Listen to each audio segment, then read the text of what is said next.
আসসালামু আলাইকুম। আজকে তৈরি করব খুব সহজ রেসিপিতে সুজির বড়া। চলুন শুরু করা যাক।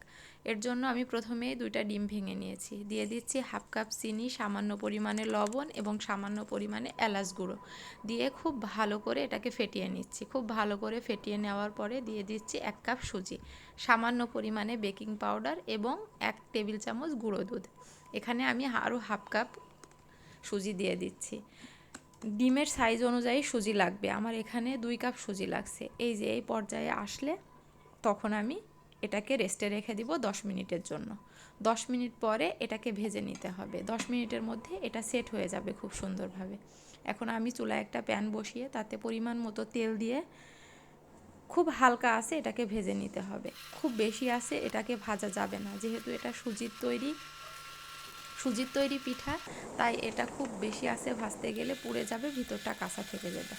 তাই খুব হালকা আছে এটাকে সময় নিয়ে ভেজে নিতে হবে, তাহলে উপরটা হবে মুসমুসে এবং ভিতরটা খুব সফট থাকবে।